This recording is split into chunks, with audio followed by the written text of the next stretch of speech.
Bismillahirrahmanirrahim. Assalamualaikum warahmatullahi wabarakatuh.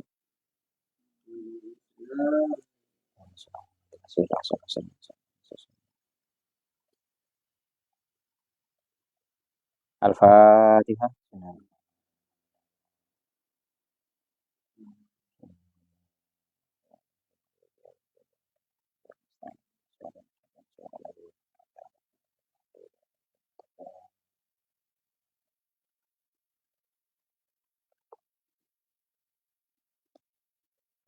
Baik, kita berjumpa lagi dalam kajian kali ini yang dilanjutkan dari pembacaan kitab Al-Hikam karya beliau Guru Alexandria Sayyidina Athaillah. Yang mana yang akan kita baca adalah syarah anotasi dari beliau Al-Imam Asy-Syarqawi. Baik, yang hendak kita baca itu mengenai status dunia itu ya, status aghyar. Jadi aghyar itu satu yang berubah. Kalau di Quran itu innallaha la yughayyiru ma biqaumin itu. Jadi dari kata yughayyir. Kata ughayyara jadi kata aghyar. Jadi bisa perubahan atau bisa dimaknai juga dengan ghairu. Ya, yang lain itu juga kadang dimaknai aghyar itu alam. Satu yang lain selain Allah itu disebut aghyar. Makanya beliau menyebutkan di sini qala al-mu'allifu rahimahullah ta'ala wa nafa'ana bihi wa madana fi madarihi bidarain. Amin. Innama ja'alaha mahallan lil aghyar wa ma'dinan lil aqdar tazhidan lakafiha. Ada perbedaan ini ya, perbedaan penulisan teks. Kalau Imam Asy-Syarqawi itu menulis liyas hadaka. Cuman kalau di matan itu tazhidan untuk menjaga autentisitas teks itu ya. Baik, innama ja'alaha, sejatinya ja'alaha Allah menjadikan ha itu dimaknai dunia itu. Ya, sesuatu yang lain. Nanti kita paparkan tentang ha lil aghyar itu. Mahallan sebagai tempat lil aghyar untuk suatu hal yang berubah. Dia tidak stabil. Wa ma'dinan lil aqdar, kemudian dia juga sumber keruh. Ya, hinadina, keruh kotor itu ya. Tazhidan laka fiha, agar engkau tidak menghiraukan ya dunia itu, segala sesuatu yang selain Allah. Jadi kata beliau innama ja'alaha ay ad-dunya mahallan lil aghyar. Ada yang menarik yang disampaikan oleh siapa? Syekh Ramadan Al-Buti, bahwa kata beliau yang disebut aghyar itu la'allal murad bil aghyar ma yu'iddu lil hayatid dunya wa yadra'u 'alaiha. Jadi yang dimaksud aghyar itu adalah suatu pergantian yang itu biasa menimpa, bisa dirasakan dalam kehidupan duniawi. Atau bisa juga disebut dengan suatu yang muncul di luar hakikatnya. Kadang kan yang kita senangi, yang kita sukai itu bukan isi, tapi kadang bungkus. Karena memang bungkus itu menarik. Ya kalau tenggang itu ya, tela itu kalau kita yang masak harganya murah itu Mas. Tapi beda kalau dijual di Indomaret, Alfamart itu. Yang mereka jual apa? Kemasan itu. Nah, demikian juga sesuatu yang kita senangi. Yang kita senangi itu kan lebih banyak hal-hal yang ini.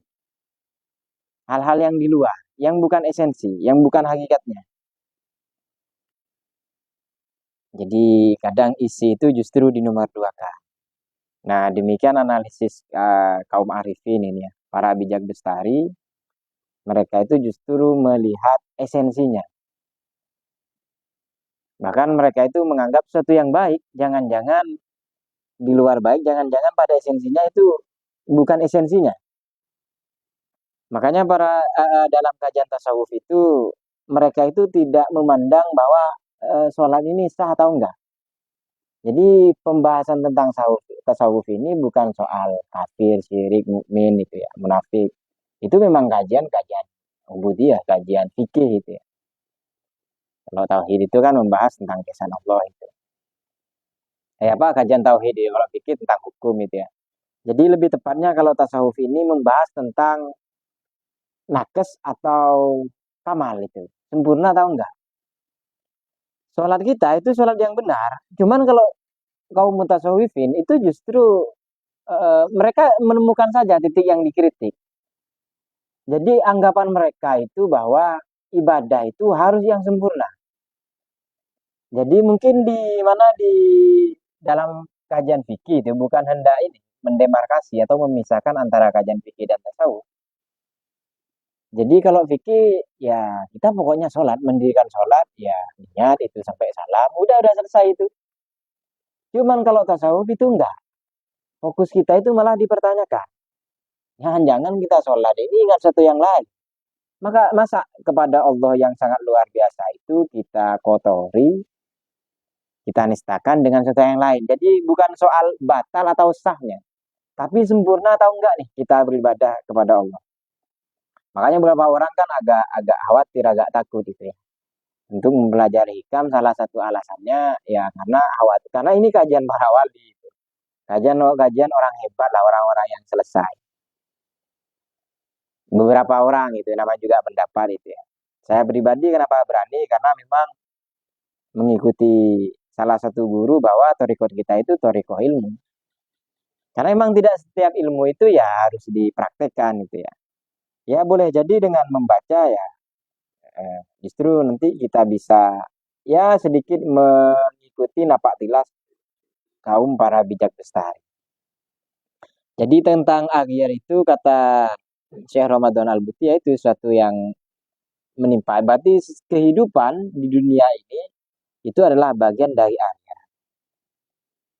atau sesuatu yang yang tanpa dari luar itu juga bagian akhir. Terus fahiyya bizalika mughayyiratun laha mukhtalifatun an haqiqatiha. Fatudkhilu fiha al-amradu wal ahatu wa mukhtalifu bawa'isil khaufi wal qalaqi. Wa kullu ma qad yufaji'u bihil insanu minal asbabil humumi wal ahzan. Ya diantaranya kata beliau itu kalau disederhanakan termasuk orang itu ya dikenai penyakit atau cacat itu ya. Atau rasa takut, kegelisahan, serta berbagai kejutan-kejutan yang mendatangkan kesedihan dan kesusahan dalam hidup manusia. Nah itu kata beliau yang disebut dengan aliyah. Nah, mahalan liaya beliau juga menyebutkan kal amrodi wal mihani wal balaya. Menarik karena kata mihan ini ya kita lebih tepatnya maknai dengan ini ya, dengan kata ujian. Nah, memang dalam bahasa Arab itu ada yang satu kata itu maknanya banyak. Misalnya kayak nafsu, nafsu itu bisa bermakna diri, bisa bermakna sumber, bahkan nafsu itu bisa bermakna negatif yaitu nafsu yang tindakan negatif gitu ya. Atau dalam bahasa Indonesia itu disebut kata homone. Eh, dalam ini ya, ada di website itu saya baca di Darul Ifta itu ya, di Mesir itu imtihan ini mirip ujian. Ujian itu seperti guru. Jadi guru ini kan tugasnya memberikan pelajaran, setelah itu memberikan ujian. Ujian itu tak lain adalah untuk mengetes, memberikan soal-soal, dia lulus tahu enggak nih. Tujuannya apa? Tujuannya itu tak lain untuk eh, orang tersebut yang mengikuti ujian tersebut supaya dia mengetahui kualitas kemampuannya.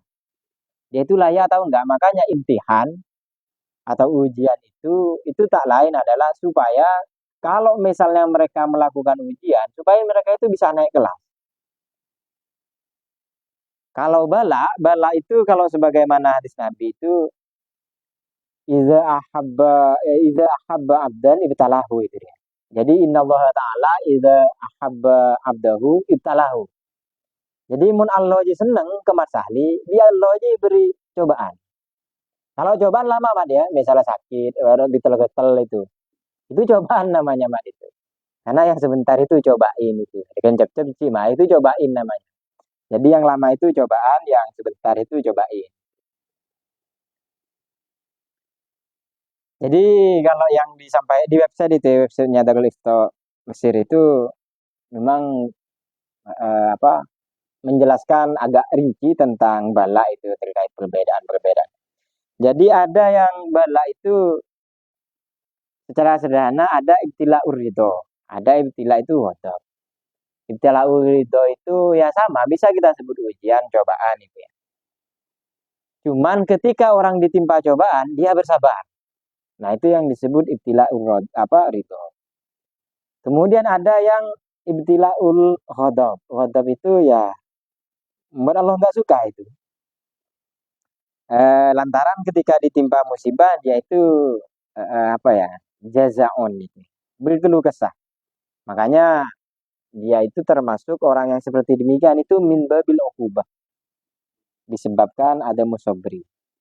Sekalipun kata ukubah ini kan ada term-term ini ya istilah-istilah yang agak agak mirip, ada ikob itu atau ukubah itu ya, ada apa bala, kemudian ada imtihan, ada iktibar itu biasanya. Ada azab itu kan.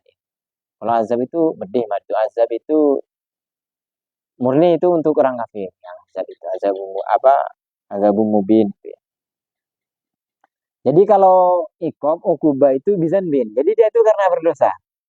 Nah itu berlaku biasanya untuk orang kafir atau orang munafik gitu sekalipun Islam. Makanya kalau ada juga kata musibah. Kalau musibah itu bedanya dengan ukubah. Musibah ini yang menimpa orang misalnya nggak peduli dia itu mukallaf atau enggak. Misalnya anak kecil tiba-tiba kena batu gitu, berarti itu musibah. Tapi kalau misalnya ukubah, ikob itu dia harus mukallaf. Jadi nggak bisa kemudian misalnya anak kecil yang dulu ceritanya Pak Dokter ada anak kecil disunat, lalu Allah dipisui katanya. Jadi itu Allah itu Pak. Jadi karena lamboy gunting kan Pak itu tak pakai bius kan sakit Pak. Dan saya merasakan itu. Jadi saya disunat nggak pakai ini, nggak pakai bius itu. Dan teriak itu kayaknya satu kampung kedengeran. Sakit itu man. Aduh. Jadi pengen dibunuh lah, mending dibunuh saja itu.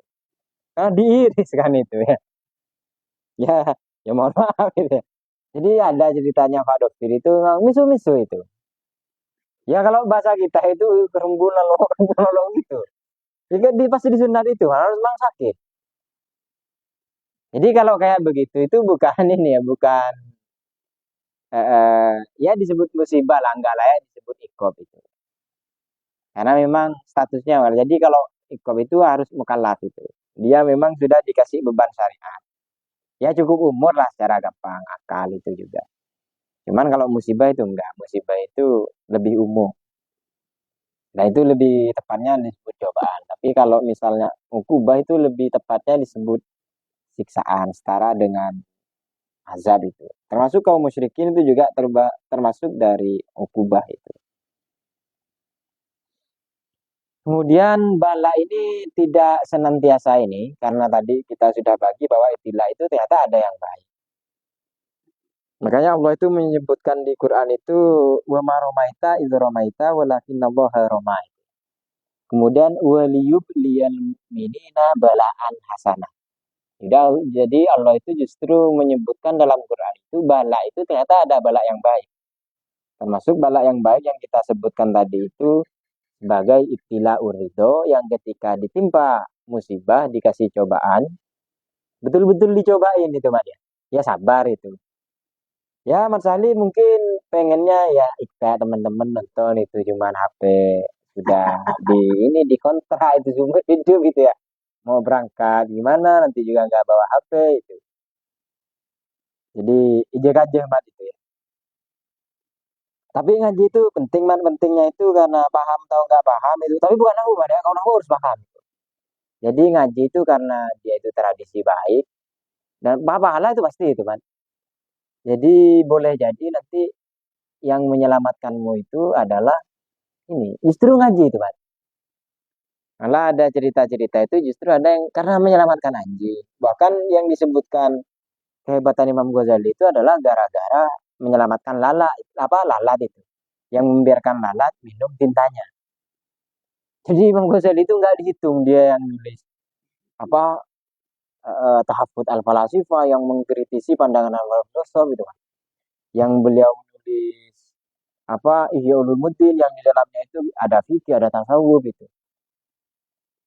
Jadi yang dihitung itu justru padahal perjuangan beliau kan di sana itu ya sampai uzlah itu beliau nggak bertemu orang tujuannya cuma mau berzikir berdoa dengan Allah itu. Ya, tapi ya ada itu yang kayak demikian. Jadi tak lain ngaji itu adalah ya investasi lah, investasi ukhrawi. Jadi karena tradisi baik ya kalau suatu kebaikan ya seharusnya ya ya dirawat itu Mas. Makanya kalau untuk orang terpelajar itu justru merawat satu hal-hal yang salah itu justru dosanya 2 kali lipat. Ini salah satu pernyataannya Imam Ar-Razi ketika beliau menafsirkan Lailatul Qadar itu ayat Al-Qadar itu di Quran. Dulu sempat nulis itu ya yang diterbitkan di media itu. Jadi kata beliau Lailatul Qadar orang yang mendapatkan itu memang 1.000 bulan pahala. Tapi jangan lupa yang berbuat dosa di waktu itu juga 1.000 kali lipat dosanya itu. Kata beliau. Nah yang paling parah kata beliau orang yang tahu bahwa misalnya dia yang memprioritaskan nggak ngaji daripada ngaji tahu itu kan bahwa memprioritaskan nggak ngaji itu salah dan itu berdosa dan itu dilakukan jadi bahkan pengetahuan dia tentang itu berdosa katanya kata Imam ini. Makanya lebih baik kata beliau itu kita itu bodoh melakukan dosa. Karena kalau kita bodoh melakukan dosa paling yang dihitung tadi itu karena kebodohannya. Makanya kalau misalnya kita salah dalam membaca Al-Quran tapi kita dalam keadaan belajar itu nggak keliru itu Mas. Tapi kalau misalnya kita alim dan niat mau baca Quran itu kita berdosa kalau misalnya salah. Makanya salah satu yang yang disiasati oleh para ulama itu ngaji itu ya sudah baca Quran itu diniati belajar. Karena kalau diniati belajar misalnya mat wajibnya, kemudian hukum bacaan makhorijul hurufnya. Andai kata keliru itu di ini. Maksudnya bukan berarti dia nggak salah, dimakfu itu dimaafkan. Kenapa? Karena niatnya belajar. Makanya kita belajar itu harus pede, mari. Yang nggak usah takut salah, takut ini. Itu. Karena yang merasa nggak pernah salah itu cuma setan, mari. Itu. Jadi jangan sampai jadi ini ya.